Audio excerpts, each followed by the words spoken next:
Namaste, and welcome to day 1 of your 10-day yoga challenge. And today is all about the beginning. Before we even start a yoga practice, before we even get onto our mat, there should be an intention, a why. What is the reason behind wanting to practice today? And that's important because it acts as our compass. So every day will be different. We'll have different reasons. Some days it's just to clear our head, to take a deep breath, and to soothe and relax our nervous system. Other days it's simply because we haven't moved and we've been sedentary. So that intention might look a little different. Maybe our practice is a little bit more movement-based. Maybe it's to open a certain area of our body. Or maybe the intention is something a little bit more spiritual. Maybe our time on the mat is to connect to something higher. Whatever your intention is, it's always a good idea to set a clear intention for your practice. And even if you're practicing in a class with a teacher that is guiding you, always have your own intentions as well, so that we're not just being carried away by someone else's practice.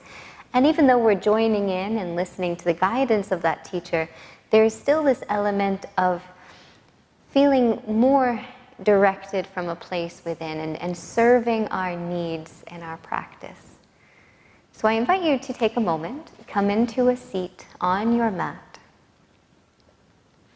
Close your eyes.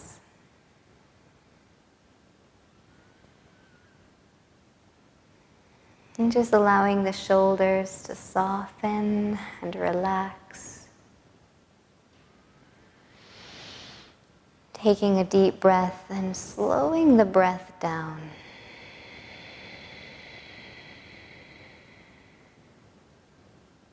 And just this very act of closing our eyes, becoming attentive to the breath, and brings us inside. It reconnects us to that inner place. It invites a little bit more calm and stillness into body, heart, and mind.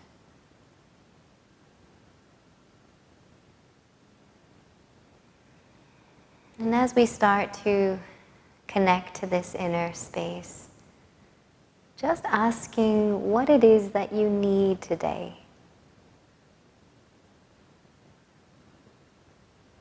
What is it that I need from my practice today? What do I want to realign back to, recalibrate back to? It might come up as a statement in your mind. It might come up just as a thought or a word. It might even just be a feeling in your body. Why are we here? What is our why, our purpose for our practice today?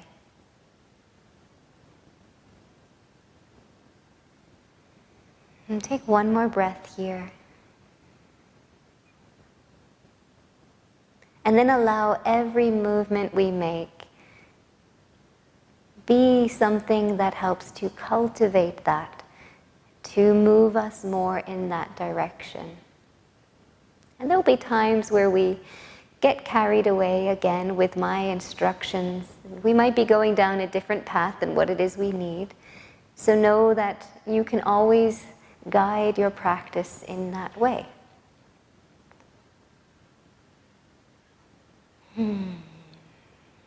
On your next inhale, stretch the arms up and overhead. Reaching really tall as if you're trying to touch the sky.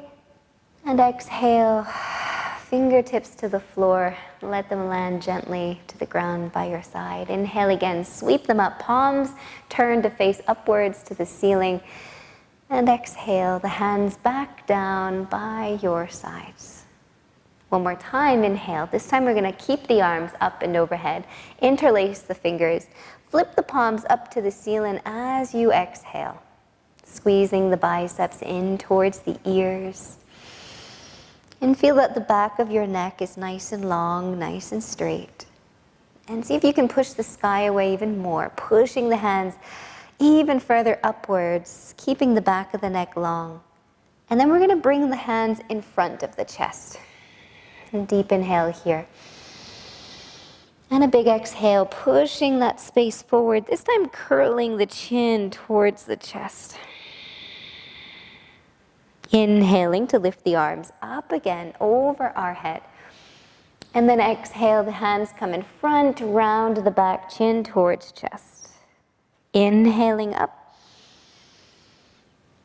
And exhaling down. And one more time, inhaling up. And exhale, release the hands. Notice how that feels in your arms. We're going to give the shoulders a big shrug. Shoulder shrug up to the ears. Pull the shoulders back and let them slide down. And do that once with the breath. A big inhale as we lift them up. Pull them back and let them slide and release down. Beautiful. We're going to drop the chin towards the chest. A nice way to warm up the neck here. Letting the head stretch. This might be enough. Or take your hands behind your head and let the hands gently weigh the back of the neck. Weigh the head forward so the back of the neck stretches. And then inhale, lift the chin. Open your elbows, opening the chest, opening the throat. Exhale, let your elbows draw closer together as your chin comes to your chest, rounding the back. Big, beautiful stretch there. Inhaling. Let your head fall into your hands. Open elbows, open chest, open throat. One more time. Exhaling, rounding in. And then inhale. This time, open the arms all the way to the corners of your room. Stretch out through your fingers. And release your arms and bring your head back to the horizon. So my intention here is to really open up and release the upper body, the neck, the shoulders, even the sides of the body. But still we want to connect to what our intention is. What's the feeling we want to arrive to at the end of the practice? And if it's calm, practicing in a calm way, practicing slow movements. If you want to move a little bit fast, maybe you add a little bit more rhythm to these movements. So reconnecting to intention. Let's go back to the neck. Inhale with the gaze forward and head in front of you. And as you exhale, look over your right shoulder. Stretching into this left side of the neck. Inhale back to center. Exhale, looking over your left shoulder as far as you can. Inhale back through center. Exhaling to the right. Inhale back through center. Exhaling to the left. Inhale. One more time each side. Exhale. Maybe you're going a little further each time. Inhale back to center. Exhale, looking back to the left. And then inhale back to center. Let's drop our chin towards the chest again. One more time. And then making a nice big circle. Let's start in one direction. And if the head doesn't feel all good to go all the way back, then just make a half circle. Let your head just pendulum swing in the front body. If it feels good, take that around again one more time.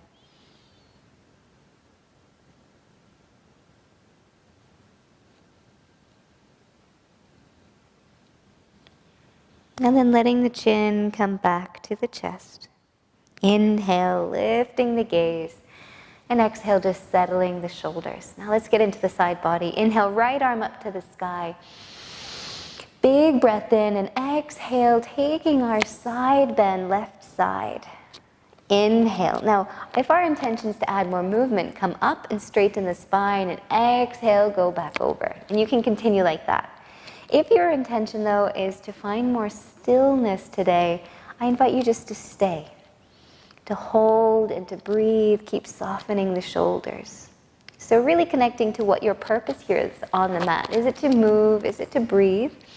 Is it to feel a little bit more active in your body? Then we want to feel more active in our practice. Or is it more stillness? Maybe you're staying still, softening. Take one more breath wherever you are. And then inhale, let's all come back up, both arms to the sky. Exhale, right hand down, and reach that left arm up and over, cross. Big breath into that left side body. Again, what will feel better for you, to hold or to come up? Inhale and to move as you breathe. We're here for a few moments. You can try both and see what feels best in your body. Cultivating our home practice is all about what feels good for us, not fitting anyone else's agenda. So I invite you to explore. And what we're doing today is a great warm-up for any practice. Even if it's just one of these postures that we start to add into our sequence, but this is a great start warm-up practice, starting our 10-day challenge here. Inhale, let's take both arms back up to the sky, and exhale, take the hands back behind you. I'm going to turn to the side for a better view. You're going to take your fingertips back behind, lean into your hands, roll your shoulders back and lift and open up the chest and the heart. Take another deep breath here. Pushing down into the hands, rolling the shoulders back. Beautiful. This is a beautiful stretch for the fronts of the shoulders, opening up the chest and that heart space. Take one more breath here. And then we're going to exhale, soften the shoulders, walk the hands back to our sides, and we're going to come onto all fours. So onto our hands and knees, flipping ourselves over. Hands are going to stack underneath our shoulders, knees underneath the hips, and just wag your tail from side to side. Allowing the spine to move. Getting rid of any stagnation in the back, and just noticing and feeling the knees of the back. Is it feeling a bit stiff? Does it want to move a little bit more? Do the hips want to get involved? And just a little freestyle here. And then let's stretch and open the backs of the legs with downward facing dog. So shoulders and hands about hip distance apart. Tuck the toes, lift the hips, and press and pull everything back, dropping your head so that you're looking back towards your feet. This is a great, great pose in so many areas of our body. The arms are getting strong. We're holding our body weight here. The wrists are getting strong, so bear with it if they feel a bit tired, a bit achy at first. They will get stronger the more you practice. And as you can feel, most definitely, the legs are also getting a great stretch from your calves to your hamstrings. And another really great benefit of this pose is the space it creates in our spine. So our back doesn't want to be rounded, it wants to be nice and straight. Think about a mountain. You want to have an apex, a peak, which is your hips, and the spine is like the slope of the mountain. Your head is dropped, so the neck is relaxed. And we're defining gravity, or defying gravity, I should say. So we're creating a little bit more decompression between each of those vertebrae and the discs of our spine, which is really, really great for our spinal health. I'm going to take one more breath here. And then as we exhale, dropping down to the knees, send our hips back to our heels, coming into our child's pose, dropping the forehead. And if it doesn't make the floor, take your hands to form a little pillow for your head. And if your knees are all the way together, it's a beautiful stretch for your back, but sometimes it's harder to get down, so you can always create some space, taking the knees a little bit further apart. Beautiful. And then let's take the hands out in front of us again. Inhale, back up to all fours. Exhale, tuck the toes, lift the hips back into our downward facing dog, dropping the head again. Nice long neck. All of that work we did at the beginning, we really want to enhance that, stretching out, releasing the head, the neck, the shoulders. And then we're going to try to walk our feet to our hands. So coming to the top of the mat, going nice and slowly, bending the knees and folding the body over the legs. Bending the knees as much as we need here. Letting the head get really heavy, releasing the back of the neck. Feel the arms stretching out the shoulders and the upper back. Bending the knees to protect the lower back. So as much as we need to bend the knees. And if it feels good to have your legs a little bit straighter, that is also very welcome.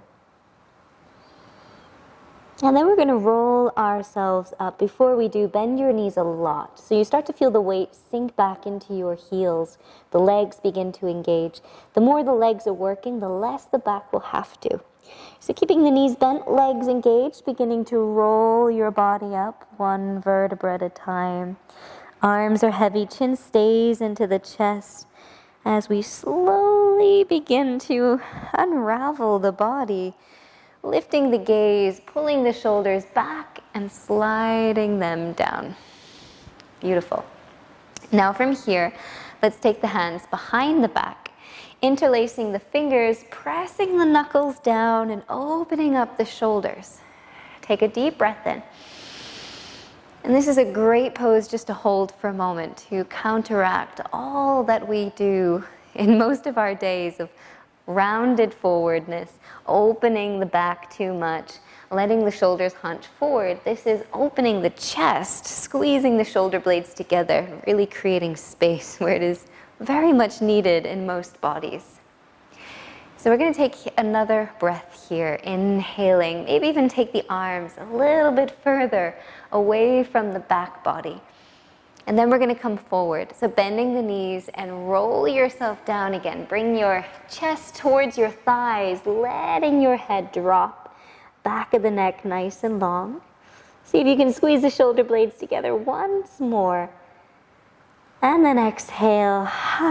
Release the arms down. Notice how good that feels when we let it all go. And then we're going to step back into our downward facing dog.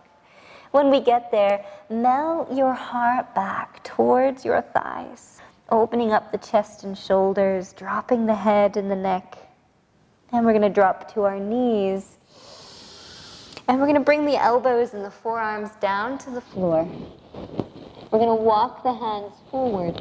So our elbows are rolling underneath our shoulders. They're a little bit more forward than that.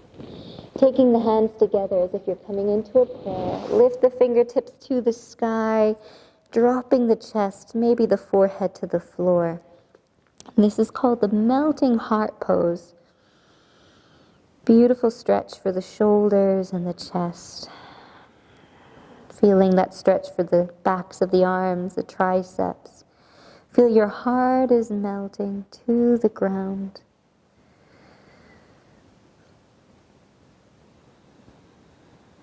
And we're going to take one more breath here.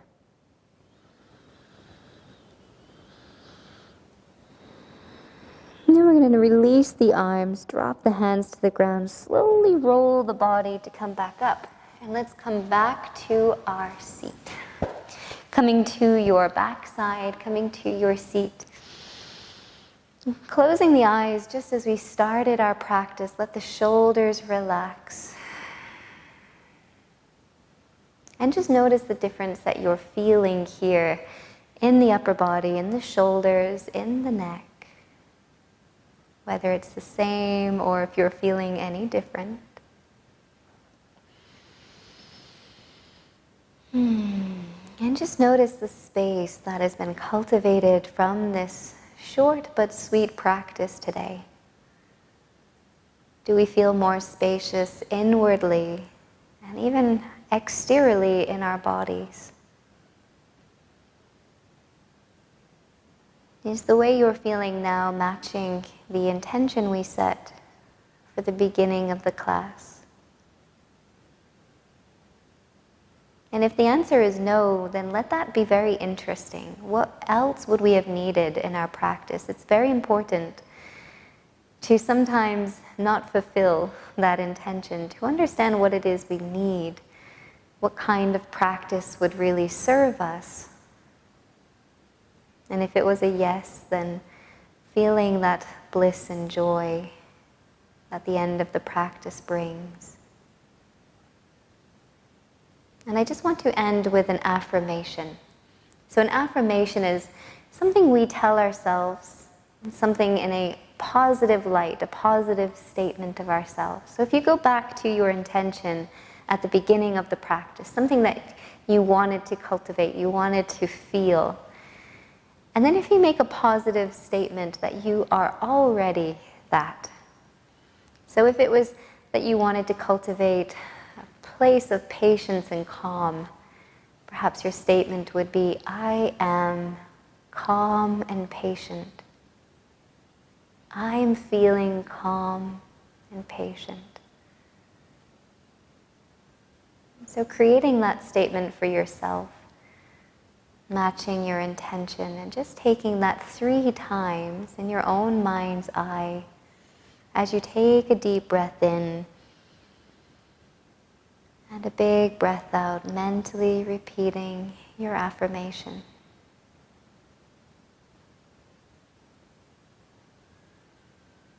And when we use affirmations, rather than just logically saying it with the mind, really say it with your heart.